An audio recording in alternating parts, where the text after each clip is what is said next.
Yan mga master, good morning. Tayo ay magre-repair ng isang aircon. Kabibili lang ng aircon at kaka-install. Tumutulo daw yung tubig.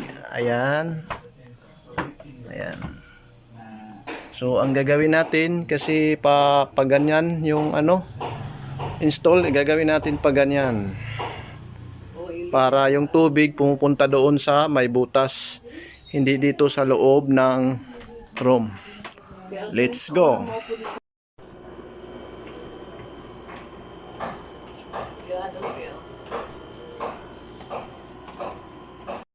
O yan mga kamaster, nilipat natin kasi dito pumunta yung butas, tumulo kasi yung pa-install pa ganyan.